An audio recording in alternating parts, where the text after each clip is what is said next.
Hi, you guys. It's Yaz, and today I'm going to give you the best explanation of the cycle of narcissistic abuse. I'm going to go through the 7 stages of narcissistic abuse that people go through and talk about what happens during each stage. So let's get into the beginning stages. In the beginning stage is the love bomb stage. Everybody remembers the love bomb stage. That's when the narcissist came in as your hero, offered to help, offered to do everything for you. This is the stage where the narcissist fooled you the most, because the narcissist portrayed to be somebody that they really weren't. What narcissists do is they study you. They see what kind of person you are. They try to get information from your past. They try to study your reaction, try to study what you want. That's why a lot of times you'll see these narcissists on the dating apps. The first thing they say to you is, what are you looking for? What are you looking for? They want to see where your head is at. So what they're going to do is they're going to turn themselves into the person that you really want, all right? Let's say you're looking to get married. They're going to be like, yeah, me too. I want to get married too, all right? So they turn themselves into the person that you want. They tell you everything you want to hear. And that's where people make their mistake, because they believe everything they hear out of somebody's mouth the first, 2 to 3 months. Because it feels good. It sounds good. Maybe you've been lonely. Maybe you were vulnerable. And when you hear somebody coming into your life and telling you everything that you want, a lot of people just go with it. I've had a lot of people that I've coached had told me, well, I kind of knew it didn't seem right, but, it felt good and I wanted to, ride it out and see what happens. And I went through the same thing. When I was dealing with the narcissist who was telling me everything that I wanted to hear, it just seemed too good to be true.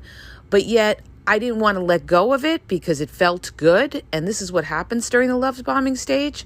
They make you feel really, really good. They flatter you. They offer to help you. They praise you. They build up your ego. They build up your self-esteem. They tell you, oh, you're a great person. Oh, you're so good looking. Oh, you're the best thing that walked into my life. They lie. They say, oh, I was praying, God brought you into my life. I was just praying that I would meet somebody like you. And, again, it makes you feel good. And you think like, this is your person. This is your soulmate. And some of them will even lie and say that, oh, I'm your soulmate. Oh, I love you unconditionally. It's all part of the game. See, you're serious-minded, but the narcissist is playing a game with you, and you don't realize it till later on after you leave the relationship that you just went through a game. You went through a game with this person, all right? So they're going to love bomb you. They're going to flood your phone with constant texts and emojis and, kissy emojis. They're going to be keeping you on the phone day and night in the beginning. The next stage they're going to do, like I said, is they're going to mirror you. Whatever you're into, they're going to be into. Let's say you say, I'm a very religious person. Oh, me too. I'm a religious person. Let's pray together. And the funny thing is, you guys, excuse me, I actually had a narcissist who did this, all right? They knew that I was a person of faith. I felt strongly about, my faith and believing in God. And he portrayed to be the same exact type of person. And he would even say, come on, let's pray together. Let's pray together. This was all part of the con. This was all part of the con to mirror me and make me think like, we're the same person. So they try to become your other half by being who you are. They mirror you and what you like. Like if you're into dogs, oh, I love dogs. Let's go to the dog park. If you're into the gym, me too. Let's go to the gym. I love the gym. If you're into music, I'm into music too. Then they pretend to be into the same music as you and sending you music videos to remind you of them. So First stage is the love bomb. During the love bomb, they're going to mirror you. They're going to turn themselves into, whatever you like, or, they're going to pretend that they have the same common interests, same common goals. They want the same things. Narcissists will tell you anything to get what they want in the end. So they're going to mirror you and tell you everything that you want to hear, to pretend like they're just like you. And they'll even, like I've mentioned this in my other podcasts, they'll even say things like, after they've kept you on the phone for hours, pretending they're so into the same things as you, they'll actually make a comment. And this is a red flag that you're probably dealing with a narcissist. They'll say something like, "We got a good connection here, don't we? Boy, we were on the phone for 3 hours last night. We got a good connection." Generally speaking, you guys, if somebody has to say that, like we have a good connection, you're usually dealing with a con artist, all right?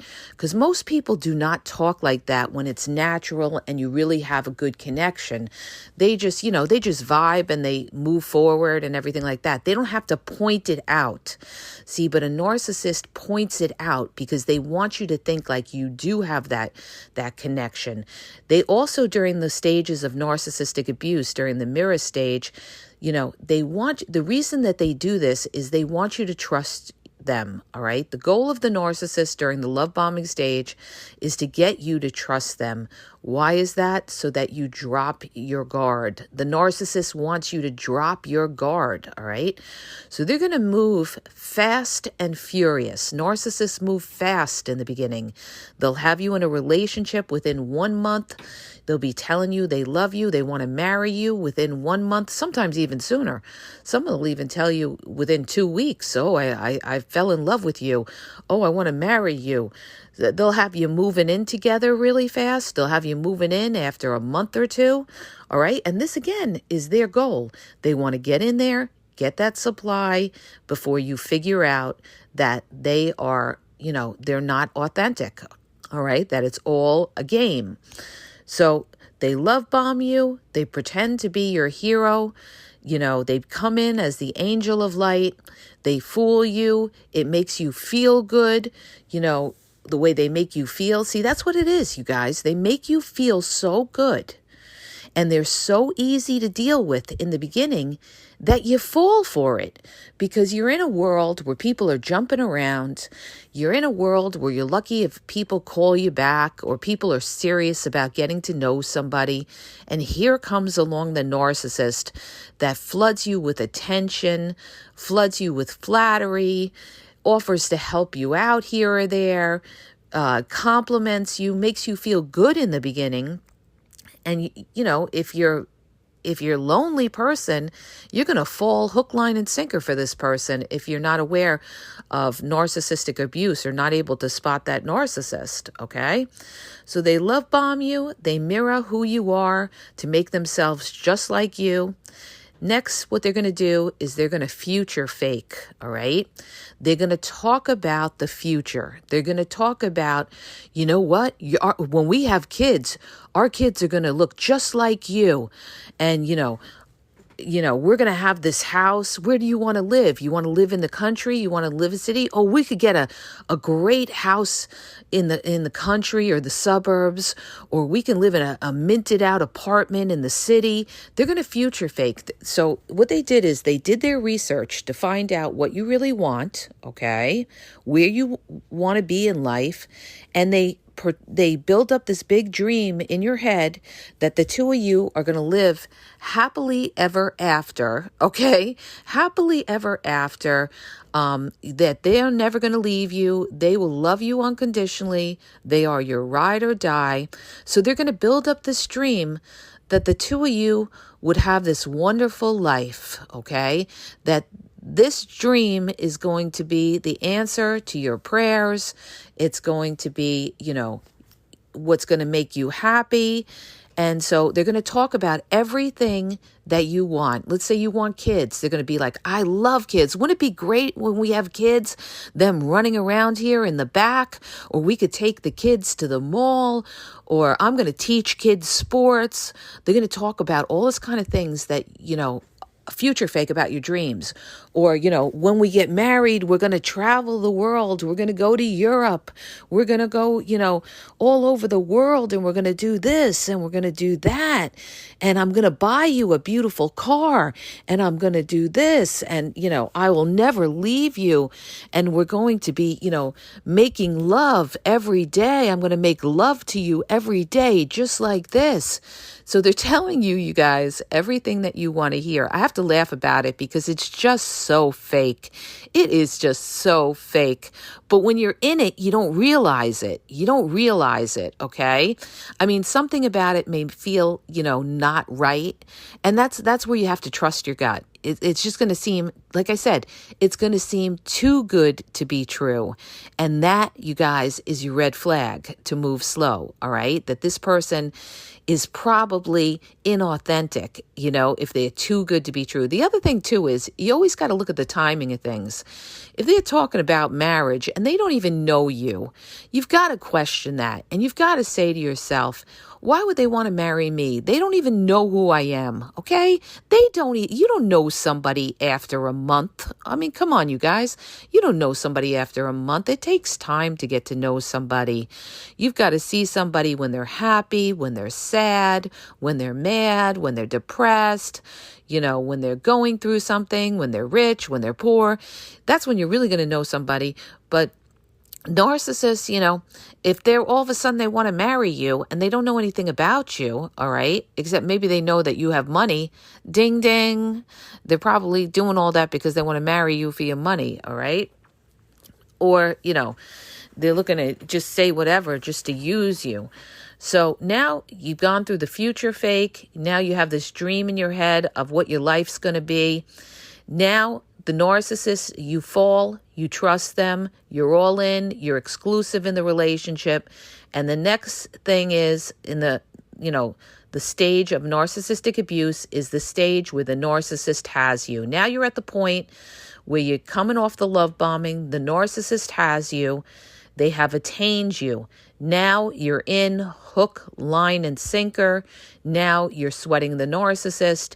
Now you're trusting the narcissist. And guess what? Once the narcissist knows that they've got you, that's when the mask falls off. That's when the narcissist will start to will devalue you. First, they're going to devalue you, all right? So now we go into the devaluation period. Now the mask is coming off because the narcissist knows you're not going anywhere. So now they're going to devalue you. Now they're going to start to nitpick about everything you do. Why did you leave dishes in the sink? Why didn't you make your bed upstairs? Why are you, parking crooked in the driveway? Why are you always on the phone with your friend? Why do you even have to have that friend? Okay, they're going to nitpick about everything. You don't know how to cook. You don't know how to clean. You don't know how to parent. Here comes the criticism. You don't know how to do anything. Okay, so now's when the narcissist is really going to, totally start ripping you up because now they got you, they got the supply. Now they don't care because they know that you're not going anywhere. Also, during this period of, devaluation, the narcissist is talking to somebody or has somebody else, okay? Just so you know. So when that narcissist is devaluing you, you can trust and believe that somebody else is feeding that narcissist, and that narcissist is now barking at you. So what's the saying go? If someone else is feeding that dog, then that dog is going to bark at you, and that's what happens. The narcissist got you, got the supply. Now they got bored of it, or they used it up. Now they're talking to other people or seeing other people, and you don't know about it, all right? And now they feel comfortable because they have this other person. And that's why, you guys, that's why the narcissist is devaluing you, because they're not afraid if you walk out because they have that other person. So, if they're criticizing you, putting you down and all those kind of things, it's because they're not worried if you walk out. Because number one, they pretty much are sure that you're not going to walk out. And number two, they have that other person. Now, understand this. They may, have that other person after the love bombing stage, they go out and have that other person, or they've had that other person the whole time and you just didn't know it. A lot of times when I look back on my relationships with narcissists, one of the things I realized was that they didn't attain this person at the end of the relationship. This was actually a person they knew even before they knew me, okay? It could have been an ex that they had that they were still talking to. So a lot of times it's their exes, all right? I'm just putting that out there because it's the truth. A lot of times the narcissist is still talking to their exes or sleeping with their exes or seeing their exes. So maybe things are going well with talking to them and they feel comfortable that they could talk to you, like you're a piece of shit. All right. And that's what they do because they have this other person. All right. So now this is the devaluation period. So this is going to go on. You're going to be fighting and arguing with them. They're going to be giving you the silent treatment if it's a covert narcissist, it's emotional abuse to torture you, control you. They may be yelling and screaming at you if you try to have them be held accountable. Go listen to my podcast I did yesterday where I explain what happens when you confront a narcissist. And those are all the things that could happen. They could yell and scream. They can go into silent treatment. But one thing they'll always do is blame you, okay? And never take accountability. So during this period, this is going to be the tumultuous period during the devaluation. This is when you're going to be like, what the hell happened here? What happened to that wonderful person I had in the beginning? I'm not getting the love that I got in the beginning.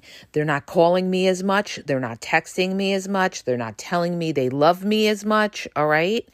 And when you start to pull back from them, all of a sudden they'll start telling you they love you again because they see you pulling back and they panic and they want to draw you back in. So all of a sudden, like let's say you start being cold back to the narcissist, all of a sudden they're going to be like, do you love me? Do you love me? I love you. So when they start with all that kind of nonsense, like asking you, do you love me? The narcissist is worried, okay? They're worried that you're starting to, you're starting to see them for who they are. You're starting to pull back. And, that's when the narcissist is going to panic a little bit and start, a little bit of love bombing to try to draw you back in so that you don't walk out of the relationship. Okay, now we're going to get to the next stage, okay? The discard stage. Now, discards can go a couple of different ways, and I've talked about it in prior podcasts. You can end up discarding the narcissist because they're not giving you the love that you had. You feel alone. You end up walking away from the relationship because the narcissist is just a body. That's all they are. They're giving you nothing. They're on their phone 24/7. They make like you don't even exist. They don't care. They're just using you for something. It could be, money. It could be sex. It could just be a safety blanket, which a lot of them do. They'll keep you around just as a safety blanket, a backup. You're now the backup. You're no longer the main supply. And you get to a point where you get disgusted and you walk out, and that's a reverse discard, right? The other thing they could do is the narcissist could do a fake discard where they could block you and be busy with the other supply and have you out of the way, all right? Or they could just straight up discard you, all right? Where they may not come back, but 90% of the time they will come back. But the narcissist will discard you because now they have that other person, the other supply, all ready, all groomed for them to move on to, all right? And understand this, the narcissist didn't want to let you go, but they had to let you go. And go listen to my podcast. I did, about a week ago on this about, how the narcissist didn't want to discard you. And I go into a whole explanation about how they really didn't want to discard you and why they do discard you, okay? So now you're at the discard stage, and what's going to happen is you're going to feel like you did something wrong because the narcissist planted that seed in your head that you did something wrong. This is what happens. The narcissist makes you think that you're a bad person. You did something wrong. They're going to blame you for the whole relationship falling to pieces. Oh, this is because of you, because you're controlling.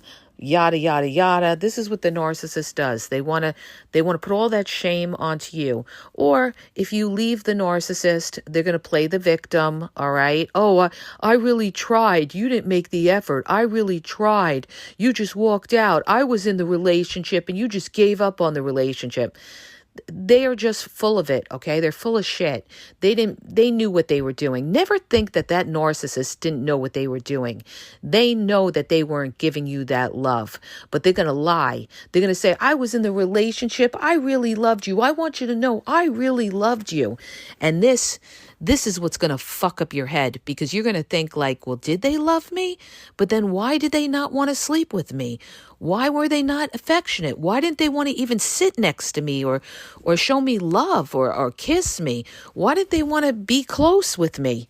They didn't want to be close with you because they didn't want to really be with you, okay? So trust your gut, you guys. It's not what comes out of that lying, manipulating narcissist's mouth, but that's what they're going to say to make you feel like, they really did care. If they cared, they would have shown you with their actions they cared, but they didn't care, all right? And that's what you got to go by what they showed you, not what they told you. Like I said, when I talked about all of my podcasts, when I talked about dating and relationships and narcissists, I said, I'm going to put a plaque up on the wall that says, never believe anyone's words, okay? Never believe anyone's words unless you know that person for a long time, a period of time where they have proven to you that they are, they're a real one, they're sincere. But a narcissist, they'll tell you anything under the sun just to get whatever they want, all right?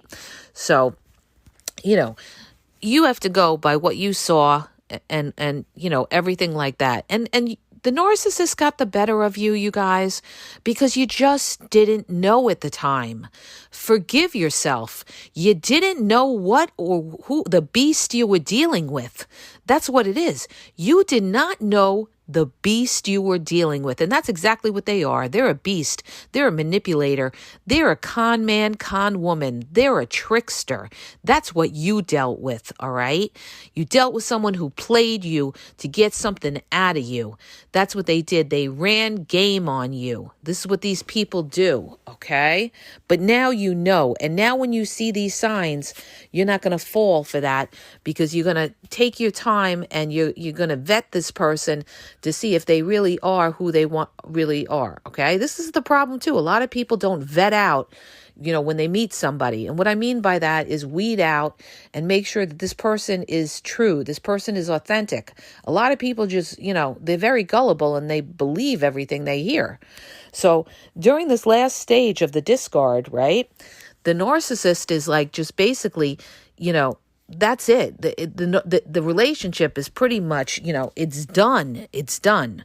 Now, one last thing, and you're left with that cognitive dissonance where you're confused because you remember the narcissist as this wonderful, loving person in the beginning, turn into the monster in the end, all right? That's what they do. They go from your Prince Charming or princess to, the biggest nightmare you ever had in your life, okay?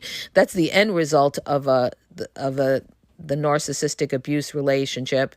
And then one last thing with the stages of narcissistic abuse, the Hoover, okay? Just when you thought you were starting to heal, get better, going through the no contact, what happens?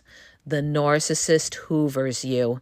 You get that text. You may get that text from a random number. They love to use the text now numbers. That you get that text, you get that friend request from a fake phony profile or something like that. The narcissist comes back. Now, not all narcissists come back, but most of them do, okay? So never, ever, no reply. Listen to me. Listen to your coach over here. No reply. No reply. Don't give that narcissist 1 ounce of attention. Not 1 ounce of attention. Remember what this person did to you. Don't ever forget what this person did to you. Because not only will they do it again, they'll do it again tenfold. They come back with 7 more evil spirits. This is the truth. And they will really torture you. Never, ever let that narcissist back in, or, you'll be dead in the water with that, okay? Because they will really, really torture you. They will look at you as a sucker. They will take advantage of you. They will look at you as desperate. They'll have no respect for you at all, okay? And they will treat you like a dog, okay? And then they might come back and they may really steal from you, okay? You let them come back in, they might really, because narcissists are thieves. They might really come back and look to take you good, all right? Because now they feel that they got you, that you're a sucker, that you can't see, that you're weak. You let this person step on you and now you're letting them back in, that automatically makes you weak. So the last stage is the Hoover, all right? So you guys, please, listen to me when I tell you, I'm speaking from experience here. Every time I let that narcissist come back, it got worse. And I couldn't understand it. Why was it always, it never took me serious. It was like every time we broke up and then because I was trauma bond, I let him come back in and everything like that. The relationship didn't get better. It kept getting worse. I kept getting treated worse. All right. And this is what happens. So this is why I'm telling you, once they show you who they are, you've got to let them go. You move on in your life. Don't waste your life away with a narcissist. Okay? I'm trying to save your life. Don't waste your life away with a narcissist, because if you do give that narcissist a chance, I can promise you that later on in your life, you're going to regret it. Okay? And I'm walking proof of that. Okay, so I could speak on this because I have walked through every stage of this, and I'm going to tell you, and I live with regrets. Yes, I do. I live with regrets. I live with regrets with not leaving sooner than I did. All right, with not leaving sooner than I did. And that was one of the biggest regrets that I had, that I didn't leave sooner. All right, so you guys, you gotta forgive yourself. You can't change the past, but you can make sure that in the future, you never let it happen again, and that nobody ever is going to play you.